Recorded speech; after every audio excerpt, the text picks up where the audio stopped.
नमस्कार। Application of ICT in research के मेरे इस सेकेंड पार्ट के वीडियो में आपका स्वागत है। पहले वाले भाग में हमने देखा कि हम आईसीटी का उपयोग जो है वो प्री डेटा एनालिसिस में किस प्रकार से करते हैं, ये हमने पिछले वीडियो में देखा। यदि आपने अभी तक वो वीडियो नहीं देखा है तो डिस्क्रिप्शन में उसका लिंक दिया हुआ है, आप वहां जाकर उस वीडियो को देख सकते हैं।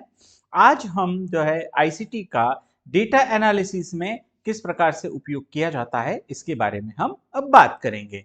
तो आईसीटी का डेटा एनालिसिस में जब हम उपयोग करते हैं तो सबसे पहले हम बात करते हैं क्वांटिटेटिव डेटा एनालिसिस की। क्वांटिटेटिव और क्वालिटेटिव, ध्यान रखिए दो प्रकार के हमारे पास डेटा होते हैं जो ऑलरेडी मैं अपने पिछले वीडियोस में आपको बता चुका हूं। यदि आपने वो नहीं देखे हैं तो प्लीज आप जाकर उसको देखिए, है ना। तो क्वांटिटेटिव यानी आपका मात्रात्मक, क्वांटिटी यानी मात्रात्मक, लेकिन मात्रात्मक के बजाय हम जो है इसको संख्यात्मक डेटा विश्लेषण कहेंगे। एक होता है आपका गुणात्मक क्वालिटेटिव और एक होता है आपका संख्यात्मक। तो संख्यात्मक या मात्रात्मक डेटा एनालिसिस में हम क्या करते हैं, तो यहाँ पर कुछ फैक्ट चीजें मैं बता रहा हूँ जिनसे आप बहुत भली भांति अवेयर होंगे, क्योंकि आप सब जो है वो रिसर्च और नेट की एग्जाम्स में अपीयर हो रहे हैं। तो ऑब्वियसली पीजी में ये सारी चीज़ों से आप अवेयर्ड होंगे, तो डेफिनेटली ये शब्द आपको बहुत नए नहीं लगेंगे। तो इसमें आप देखिए फैक्टर एनालिसिस है ना, मल्टीपल रिग्रेशन है, टी टेस्ट के बारे में हम बात कर सकते हैं, काई स्क्वायर टेस्ट है, एनालिसिस ऑफ वेरिएंस जिसे हम एनोवा भी कहते हैं। ये बहुत कॉमन डेटा एनालिटिकल टेक्निक्स हैं जो कि रिसर्चर्स में बहुत ज़्यादा यूज़ की जाती है, उपयोग की जाती है। तो इन सारी जो एनालिटिकल टेक्निक्स हैं क्वांटिटेटिव डेटा एनालिसिस की, इसमें किस प्रकार से आईसीटी हमारी मदद करता है, हम ये चीजें आज देखेंगे। तो इसमें सबसे बेस्ट और सबसे पावरफुल टूल है और वो है माइक्रोसॉफ्ट एक्सेल, है ना, जिसे हम एमएस एक्सेल भी कहते हैं। तो ये कहने को तो एक स्प्रेडशीट सॉफ्टवेयर है, लेकिन इसके फीचर्स और कैलकुलेशंस, ग्राफिक फंक्शन और डेटा एनालिसिस में जो इसके कहना चाहिए अवेलेबल जो टूल्स हैं, वो इसको रिसर्चर्स के बीच में सबसे बेस्ट एनालिटिकल टूल्स के रूप में स्टैब्लिश करते हैं। और अभी तो रिसेंटली जो है आर्टिफिशियल इंटेलिजेंस ने इस टूल्स को और ज़्यादा इफेक्टिव बना दिया है। अभी जो लेटेस्ट जो ऑफिस का वर्जन आया है उसमें एक्सेल में, पावर पॉइंट्स में, वर्ड में जो है एआई टूल्स भी वहां पर आपको इसके साथ दिया जाता है। तो with the help of that AI tools आप अपनी कैलकुलेशंस को और बहुत अच्छे तरीके से कर सकते हैं। तो सबसे बेस्ट टूल मैं इसे कहूंगा। बस ये कि आपको इसे चलाना आना चाहिए, ऑपरेट करना आना चाहिए, इसके फंक्शंस आपको पता होना चाहिए। यदि आपको इसके फंक्शंस पता है तो इससे बेस्ट कोई भी आपके पास क्वांटिटेटिव एनालिसिस का टूल सिंपल नहीं हो सकता। देखिए बेस्ट वाली जहां तक बात आती तो पर्सन टू पर्सन वैरी करता है, उसकी अपनी कुछ बेसिक नीड्स होती है। बट एमएस एक्सेल जो है वो एक ऐसा आईसीटी टूल्स है जो सभी के लिए उपयोगी है। तो ये था एमएस एक्सेल के बारे में। उसके बाद आता है आपका पाइथन एंड आर, है ना। पाइथन अभी वर्ल्ड में सबसे पॉपुलर और सबसे ज्यादा यूज की जाने वाली प्रोग्रामिंग लैंग्वेज है ना। अब ये प्रोग्रामिंग लैंग्वेज इसलिए कॉमन, मतलब बहुत ज्यादा यूज हो गई है क्योंकि ये बहुत ज्यादा कॉम्प्लेक्स लैंग्वेज नहीं है। बाकी सब में आपको कोडिंग्स और ये सब सीखना होती है। खैर यहाँ भी सीखना तो पाइथन को भी पड़ता है, लेकिन एज कम्पेयर टू अगर हम अदर्स लैंग्वेजेस की बात करें, प्रोग्रामिंग लैंग्वेजेस की, तो उसके कंपेयर में पाइथन जो है वो बहुत आसानी से सीखी जा सकती है। तो ये जो है एक्सट्रीमली वर्सटाइल है। It has a huge range of resource library situated sorry suited to a variety of different data analytical task। इससे आप जो है बहुत सारे तरीके से डेटा को एनालिसिस कर सकते हैं। पाइथन के बाद एक और आता है और वो है आर। ये भी एक ओपन सोर्स प्रोग्रामिंग लैंग्वेज है और commonly use to create the statistical data analysis software. ये स्पेशली जो है वो सॉफ्टवेयर के केसेस में जो है आर को यूज किया जाता है। आर से syntax is more complex than Python. Python की जो सिंटैक्स है वो बहुत सिंपल सिंटैक्स है। आर की जो सिंटैक्स है वो पाइथन के कंपैरिजन में थोड़ा सा कॉम्प्लेक्स है, यानी उनमें कॉम्प्लेक्सिटी है और उसके लिए थोड़ा सा आपको एक्सपर्टाइज की जरूरत होती है। खैर एक्सपर्टाइज तो नो डाउट किसी भी आप सॉफ्टवेयर एप्लीकेशंस को या आईसीटी टूल्स को अगर आप यूज करना चाह रहे हैं तो ट्रेनिंग की, प्रॉपर ट्रेनिंग की तो आवश्यकता होती ही है, लेकिन जब हम कॉम्प्लेक्सिटी की बात करते हैं तो R is more complex than the Python. इसके बाद अगला जो है आपका जुपिटर नोटबुक। तो जुपिटर नोटबुक ये भी एक ओपन सोर्स वेब एप्लीकेशन है ना, ध्यान रखें यहाँ पर जो भी कंप्यूटर्स या टेक्नो से भी हैं तो वो जानते हैं open source software, open source application, यानी जिनके लिए आपको लाइसेंस वर्जन की आवश्यकता नहीं होती, क्योंकि बहुत सारे एप्लीकेशंस या सॉफ्टवेयर पैकेजेस या टूल्स ऐसे होते हैं जिनके लिए आपको जो है पेमेंट करना होता है, वो पेड होते हैं, और कुछ होते हैं जो ओपन सोर्स होते हैं, यानी फ्री ऑफ कॉस्ट जो है वो यूजर्स के लिए अवेलेबल होते हैं। तो जुपिटर नोटबुक जो है ये एक ओपन सोर्स वेब एप्लीकेशन है, ये create interactive documents, combine live code, equations, visualization, and narrative text. Jupyter runs in the browser and supports over 40 languages. 40 languages को ये सपोर्ट करता है, जिसमें आपका पाइथन और आर भी शामिल है, जो कि हमने अभी पहले वाले में बात की इसके पिछले स्क्रीन में, है ना। और like Apache spark and Apache spark क्या है, अगले स्क्रीन में हम उसके बारे में भी देखेंगे। तो HTML का ना output from HTML to images, videos and more, ये जो है आपको बिग एनालिटिकल डेटा टूल्स है, बिग डेटा एनालिसिस टूल्स हैं जुपिटर नोटबुक। जुपिटर नोटबुक के बाद अगला आईसीटी टूल्स आपके सामने है, वो है अपाचे स्पार्क। तो Apache spark software framework allows data analyst and data scientists to quickly process vast data in a big data analysis के लिए है।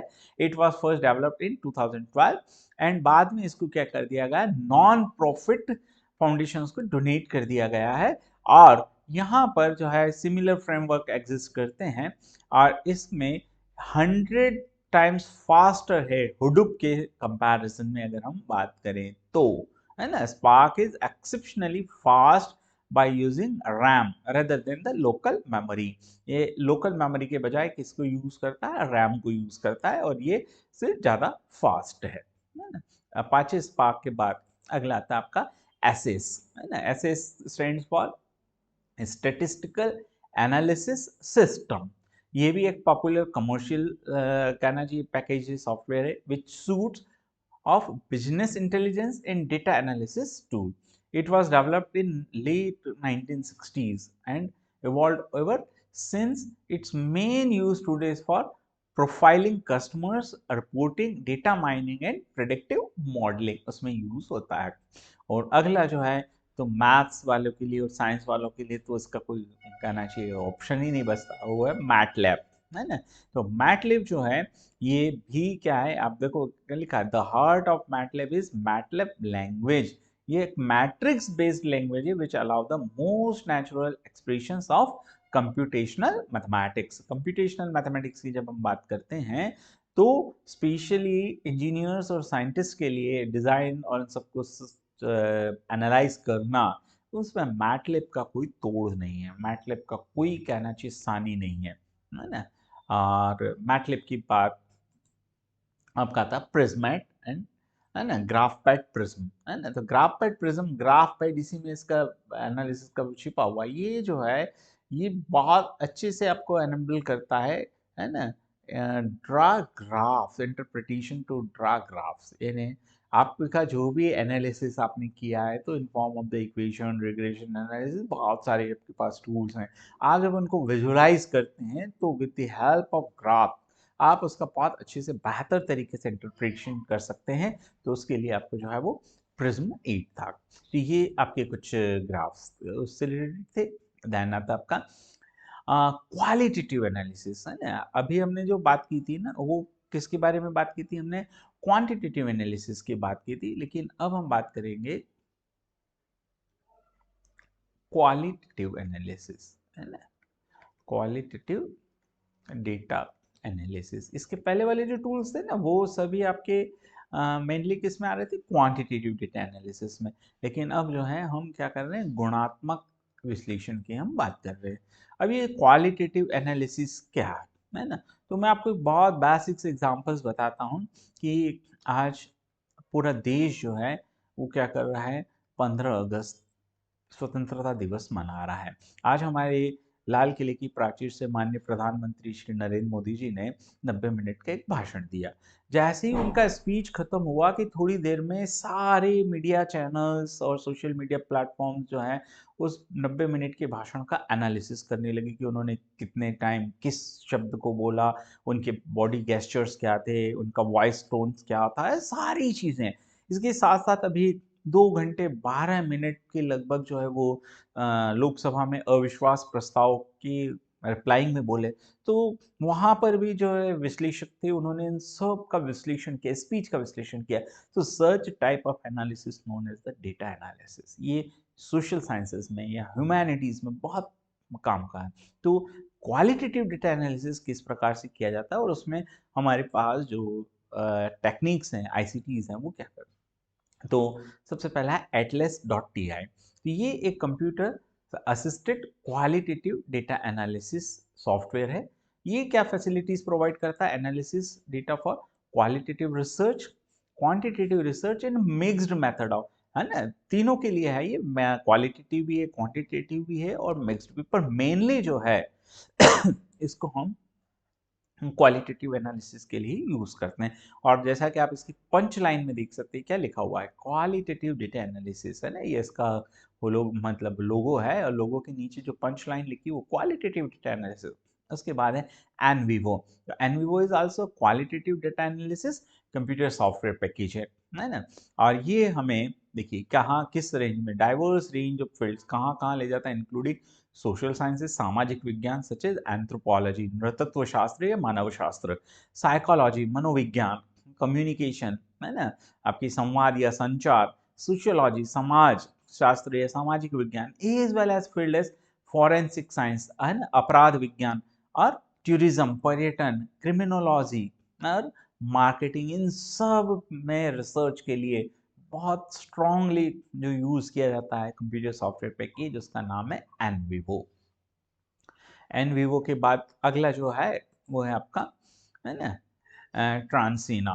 तो ये भी एक सोफिस्टिकेटेड टूल है for the analysis of video, audio, images, text, PDF and survey datas. अब देखो ये आ रहा है ना, analysis of video and audio and images. आप देखो वीडियो है, ऑडियो है, इमेजेस हैं और टेक्स्ट भी है। मतलब किसी के हैंड राइटिंग्स देखकर अगर आपको एनालिसिस उसके बारे में करना है, किसी इमेज के बारे में, उसके बॉडी पॉस्चर्स को आपको एनालाइज करना है, उसके ऑडियो जो है, वॉइस है, उसके आधार पर एनालिसिस करना है, उसके जो वीडियोस है उसके आधार पर एनालिसिस करना है, तो इन सब के लिए एक बहुत ही बढ़िया टूल है ट्रेंसेना। ये एक क्वालिटेटिव एनालिसिस टूल्स है। उसके बाद आता है एमएक्स मैक्स क्यूडीए। तो मैक्स क्यूडीए जो it is design for the computer assisted qualitative and mixed method, है ना। देखिए जहां भी मिक्स्ड आ जाता है ना, इट मीन्स कि वहां पर क्वालिटेटिव और क्वांटिटेटिव दोनों वो अलाउ कर रहा है। लेकिन हम यहाँ पर बात कर रहे हैं मेनली किसके लिए,